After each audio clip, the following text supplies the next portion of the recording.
5 আগস্টের দীর্ঘদিন পর প্রায় 1.5 বছর পর তারেক রহমান যখন বাংলাদেশে আসলেন, আসার পর তিনি প্রথম কয়েকদিনের মধ্যে একটা ডায়লগ দিয়েছিলেন, মনে আছে আপনাদের?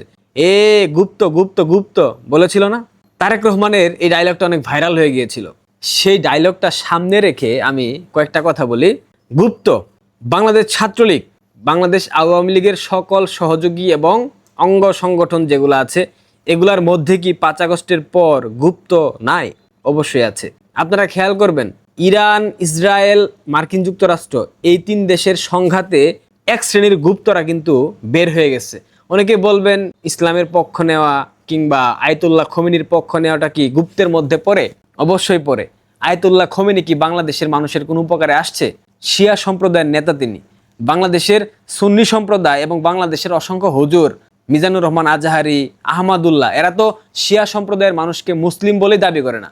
সেক্ষেত্রে এই আহমাদুল্লাহ লীগ, আজাহারি লীগ এবং আওয়ামী মুসলিম লীগ যারা এখন নিজেদেরকে উপস্থাপন করার চেষ্টা করছে, এরা যে প্রতিনিয়ত আয়াতুল্লাহ খোমেনির পক্ষে লড়াই সংগ্রাম অব্যাহত রেখেছে, এটা কি কোনো কারণে যৌক্তিক হতে পারে? ভালো কথা, মুসলিম দেশ, হামলা হয়েছে, তারা সমর্থন দিতেই পারে, বিভিন্ন ধরনের সামাজিক যোগাযোগ মাধ্যমে স্ট্যাটাস দিতেই পারে, এটা নিয়ে আমার কোনো মতবাদ নাই, বক্তব্য নাই। কিন্তু চটকদার কথা লিখা, চটকদার ক্যাপশন লিখা, চটকদার শব্দচয়ন ব্যবহার করা, যেগুলো আলটিমেটলি মৌলবাদের বিষ-বাষ্প ছড়িয়ে দেয়, যেগুলো আলটিমেটলি আন্তর্জাতিক পরিমণ্ডলে একটা বার্তা দেয় যে বাংলাদেশ আওয়ামী লীগের এই আওয়ামী মুসলিম লীগ এখনো মৌলবাদের যে জাতাকল, এই জাতাকলে পিষ্ট ছিল, এখান থেকে এখন পর্যন্ত বের হইতে পারে না। এটা কি আন্তর্জাতিক পরিমণ্ডলে বাংলাদেশ আওয়ামী লীগের জন্য ভালো? মোটেও না। আপনাদের যুক্তি আপনারা দিতে পারেন, বাট আমার মনে হয়েছে কোনো কিছুতেই রিয়াকশন দেওয়ার পূর্বে অন্ততপক্ষে ভেবে দেখা উচিত এর পরবর্তী ফিডব্যাকটা আসলে কিরকম আসতে পারে। প্রত্যেকটা ক্রিয়ার ওই সমান এবং বিপরীত প্রতিক্রিয়া আছে। নিউটনের গতির তৃতীয় সূত্র নিউটন নিশ্চয়ই মূলা খেয়ে আবিষ্কার করে নাই, এটা আবিষ্কার করতে হয়েছে আপেল গাছের নিচে বসে আপেল খাইয়া। সুতরাং বুঝতে হবে প্রত্যেকটা ক্রিয়ারই সমান এবং বিপরীত প্রতিক্রিয়া আছে। আজ যেই অসভ্য মহিলা, অসভ্য নারীকে নিয়ে কথা বলবো, সোশ্যাল মিডিয়া অ্যাক্টিভিস্ট, ইনফ্লুয়েন্সার, এখন ইমো ইনফ্লুয়েন্সার নাকি হোয়াটসঅ্যাপ ইনফ্লুয়েন্সার সেটা তো আর জানি না, অনেক কথাই তো মার্কেটে রটে আছে। দেখা যাক, সামনের দিনে হয়তো বা জানতে পারবো। ডানা কাটা পরি, দুঃখিত, ডানা ভাই নামে একটা অনলাইন অ্যাক্টিভিস্ট আছে। একে আমি দেখতাম ছাত্রলীগের অসংখ্য ছেলে মেয়েদের সাথে সুসম্পর্ক, ছাত্রলীগের হাইকমান্ডের অনেকের সাথে সুসম্পর্ক ছিল, আওয়ামী লীগের বড় বড় এমপি মন্ত্রী, স্পেশালি জুনায়েদ আহমেদ পলকের সাথে একটা চমৎকার সম্পর্ক ছিল এই মেয়েটার একটা সাক্ষাৎকার আমি সামাজিক যোগাযোগ মাধ্যমে দেখছিলাম, ভাইরাল হয়েছে। যদিও এদের মতো অসভ্য, ইতর, বদমাশ, এদের মতো সুবিধাভোগীদের নিয়ে কথা বলার মানেই হয় না, কিন্তু বাংলাদেশ আওয়ামী লীগের সেই তথাকথিত নেতারা যারা এই ধরনের লোকজনদেরকে সামনে নিয়ে আসছে, যারা তাসরিফ খান, যারা সালমান মুক্তাদির, রাফসান্দা ছোট ভাই, যারা এই ডানাকাটা পরি এদেরকে সামনে নিয়ে আসছে, এদেরকে সামাজিক যোগাযোগ মাধ্যমে স্টাবলিশ করেছে, যারা বঙ্গবন্ধু কন্যা শেখ হাসিনার সাথে কিসের let's talk with what ever কিছু একটা হবে এইসব প্রোগ্রামে নিয়ে গিয়ে পরিচয় করিয়ে দিয়েছে, যেখানে ছাত্রলীগ, যুবলীগ, আওয়ামী লীগের একটা নেতাকর্মীর আজীবনের লালিত স্বপ্ন থাকে বঙ্গবন্ধু কন্যার সাথে সাক্ষাৎ করবে, তাকে একটা সালাম দেবে, তার সাথে একটা ছবি তুলবে। কিন্তু তারা তো সেটা পেতই না। এই ডানা কাটা পরিদেরকে, দুঃখিত, এই ডানা ভাইদেরকে যারা সামনে নিয়ে যেত, যারা এদেরকে সামনে নিয়ে যাওয়ার বন্দোবস্ত করে দিয়েছে, পথ পরিষ্কার করে দিয়েছে, এই বদমাশগুলার চোখে আঙুল দিয়ে দেখিয়ে দেওয়ার জন্য মূলত এই ডানা ভাইয়ের ভিডিওটা আমি আপনাদেরকে শেয়ার করতেছি। আপনারা কাইন্ডলি মন দিয়ে শুনবেন। সে ঠিক কি কারণে সেখানে যাইতো, অর্থাৎ বঙ্গবন্ধু কন্যার সাথে সাক্ষাতে যেত, কি কারণে আওয়ামী লীগের নেতাদের সাথে সুযোগ সুবিধা নেবার জন্য কিভাবে কোন প্রক্রিয়াতে সুসম্পর্ক বজায় রাখতো, সেগুলোর একটা সিম্পল ব্যাখ্যা দিয়েছে। দেখেন ভিডিওটা। বাট আমি ছাত্রলীগের সাথে কখনোই অ্যাফিলিয়েটেড হব না, কারণ আমি কারিনা আমরা খালি খাইছি।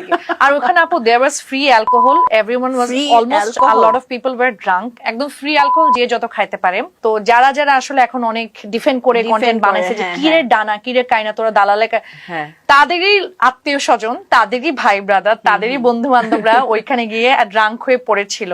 আরে আপু ফেক, এটা একটা ফেক। এই বদমাশ ছিল উচ্চবিত্ত এলিট শ্রেণীর রাতের রানী, বুঝাইতে পারছি? সেই উপরতলার এলিট শ্রেণী এদের রাতের রানী ছিল। এদের সাথে রাতে ফুর্তি ফস্তি নষ্টি করছে। তাদের তো চরিত্র নাই, তাদের তো অ্যাকচুয়ালি কোনো ব্যক্তিত্ব নাই, নীতি নৈতিকতা কোনো কিছুই নাই। সুতরাং এখন বিএনপি ক্ষমতায় আসছে, এখন আওয়ামী লীগের বিরুদ্ধাচরণ করে বিএনপির কোনো একটা এলিট শ্রেণীর কাউকে ধরার জন্য এ ধরনের কথা বলে যাচ্ছে এবং সামনের দিনেও বলবে। এরাই ছিল গুপ্ত, এরাই গুপ্ত থেকে বাংলাদেশ আওয়ামী লীগকে ডুবিয়েছে। সামাজিক যোগাযোগ মাধ্যমে আওয়ামী লীগের প্রচারণার জন্য এদেরকে দায়িত্ব দেওয়া হয়েছিল। ভাবতে পারেন কতটুকু ধ্বংসের পথে গেলে বাংলাদেশ আওয়ামী লীগের মতো সংগঠন এদের মতো নষ্টাদেরকে সামনে আনছে, এদের মতো চরিত্রহীন লম্পটদেরকে সামনে নিয়ে আসছে। এগুলা বলতেই ঘেন্না লাগে, সিরিয়াসলি ঘেন্না লাগে। বাংলাদেশ আওয়ামী লীগ এখনো গুপ্ত চিহ্নিত করতে পারেনি এবং 5 আগস্টের সেই জঙ্গি উত্থানের সময় যারা গুপ্ত থেকে বের হয়েছিল, যাদের নামে বিভিন্ন ধরনের অভিযোগ প্রমাণিত হয়েছে, তাদেরকে কি বহিষ্কার করা হয়েছে? হয়নি। উল্টো যারা প্রগতিশীল মুক্ত চিন্তার মানুষ, যারা বঙ্গবন্ধুর আদর্শকে সত্যিকার অর্থে ধারণ করে, বঙ্গবন্ধুর আদর্শ ধারণ করে আওয়ামী লীগ, ছাত্রলীগ, যুবলীগটা করতে চেয়েছে আদর্শিক জায়গা অটুট রেখে, তাদেরকে বহিষ্কার করা হয়েছে, তাদেরকে কুণ্ঠাসা করা হয়েছে। কিন্তু যারা গুপ্ত ছিল তাদের উপর কোনো ধরনের সিদ্ধান্ত আমরা নিতে দেখলাম না। 17-18 মাস পার হয়ে গেছে সরকার পতনের, কিন্তু কোনো পরিবর্তন দেখতে পাচ্ছি না। আমি নিশ্চিত বাংলাদেশ আওয়ামী লীগ কখনোই পরিবর্তন হবে না। তাদের যে চরিত্র সেটাই থাকবে, এখনো আছে, ভবিষ্যতেও থাকবে। সুতরাং আমরা যারা লড়াই সংগ্রাম জারি রেখেছি, আমরা আমাদের ব্যক্তিগত এবং দেশের প্রতি দায়বদ্ধতা থেকে এবং বঙ্গবন্ধুর প্রতি দায়বদ্ধতা এবং বঙ্গবন্ধু কন্যা শেখ হাসিনার প্রতি দায়বদ্ধতা থেকে আমরা আমাদের লড়াই অব্যাহত রাখবো। কিন্তু আমরা কখনোই প্রত্যাশা করব না, বিশেষ করে আমি প্রত্যাশা করব না বাংলাদেশ আওয়ামী লীগ শুধরে গিয়ে নতুন প্রজন্মের সাথে একসাথে হাতে হাত মিলিয়ে তাল মিলিয়ে রাজনীতি করবে। এটা আমার মধ্যে আর এই বিশ্বাসটুকু এখন আর নাই।